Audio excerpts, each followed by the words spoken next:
L'École supérieure d'administration, d'économie, de journalisme et des métiers de l'audiovisuel ESAE offre de nouveaux challenges pour l'année universitaire 2023-2024. Étudiantes et étudiants, parents d'élèves nouveaux bacheliers, ESAE, c'est la garantie d'une formation de qualité à des conditions très avantageuses. À Gbedjromede, à Papa, à Boumekalavi et Parakou, inscrivez-vous en administration générale, administration du travail et de la sécurité sociale, trésor et finances publiques, impôts, diplomatie et relations internationales, journalisme et métiers de l'audiovisuel, gestion des marchés publics, planification et développement local, sciences économiques, sciences juridiques et toutes les filières des sciences de gestion. ESAE vous offre des bourses, demi-bourses et de réductions pour les premières inscriptions dans toutes ces filières. Waouh! En licence 1, 2 et 3 et en master, bénéficiez jusqu'à 50% de réduction sur tous nos sites. N'est-ce pas génial? Infoline. ESAE Gbedjromede, 3e rue à droite en quittant le carrefour Le Jador pour la BIBE Jéricho ou au plus 229 90 93 65 21 98 98 14 00 à Kpakpa au plus 229 52 88 33 33 à Boumekalavi au plus 229 52 88 44 44 Parakou au plus 229 52 46 12 12.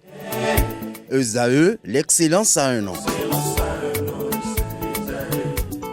Personnellement, moi, je pense que ce n'est pas une bonne décision parce qu'il y en a qui vivent de ça. Il y en a que c'est de ça qu'ils vivent.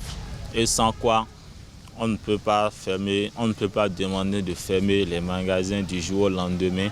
Mais quand ils vont fermer ces magasins, de quoi ils vont survivre? Qu'est-ce qu'ils vont manger? On ne sait pas. Ça, c'est point d'interrogation.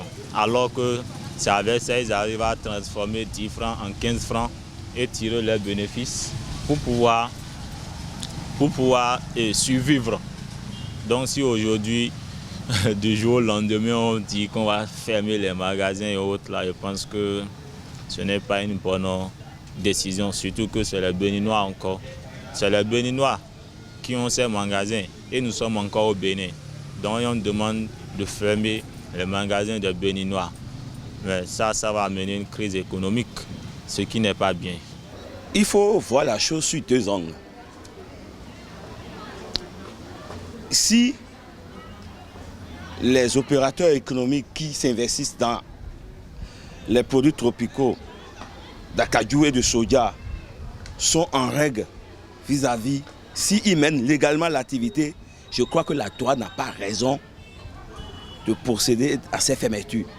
C'est pour ne pas faire sortir des choses. Ça se développe ici au Bénin. C'est tout, non?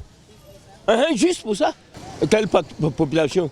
Nous allons tout envoyer en Europe, ils vont nous revendre ça cher. Comment ça? Moi, je suis un producteur. Je suis un laboureur. Oh bien, il n'y a pas un impact là.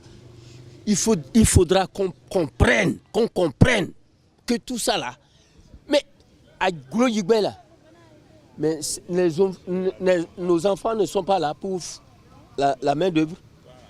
Hein? Et c'est quoi? C'est parce qu'on ne comprend rien, on dit que ça quoi?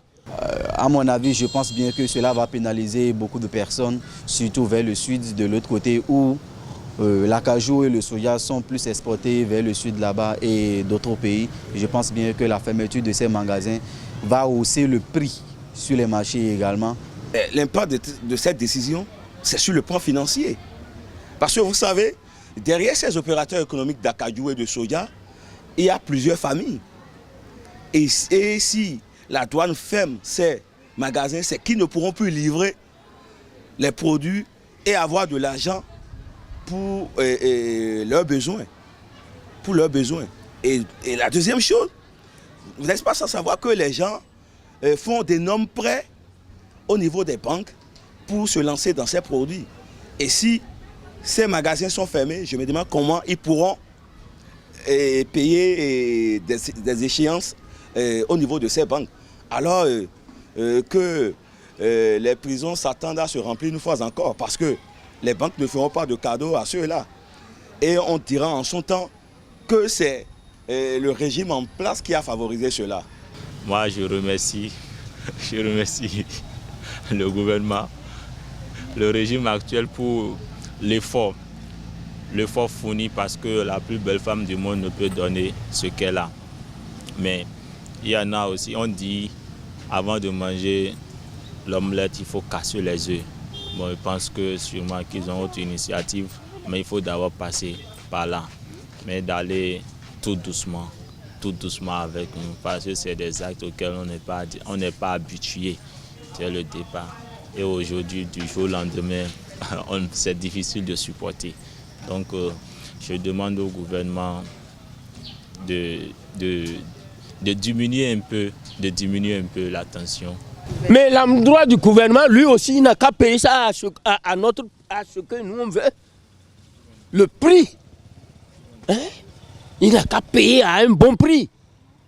Alors, pour dire que ça ne sort pas, il n'a qu'à payer ça à un bon prix. C'est ce que moi je lui dis. À l'endroit de la douane béninoise, je souhaiterais que cela puisse se régler quand même si c'est qu'il faut instaurer quand même une règle ou bien une loi qui va cadrer le stockage de ces denrées-là dans les magasins. Il serait souhaitable que de fermer complètement ces magasins parce que nous en avons besoin et d'autres aussi en ont besoin. Mais la fermeture va vraiment engendrer beaucoup de choses que nous ne souhaiterons pas. Vous savez, les opérateurs économiques qui s'investissent dans ces produits-là, ils ne restent pas sans payer des impôts.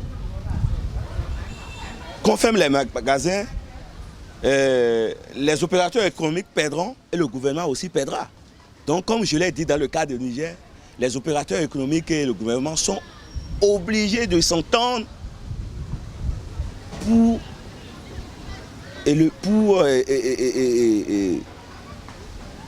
régler cette situation. S'entendre sur ce pourquoi ils sont venus à cet extrême-là pour le bonheur des opérateurs économiques. Je crois qu'on n'a pas le droit de mener une pression forte sur les opérateurs économiques, qu'on le veuille ou non, sont des pourvoyeurs de l'économie béninoise. Les opérateurs économiques et le gouvernement béninois ont l'obligation de s'entendre. Voilà.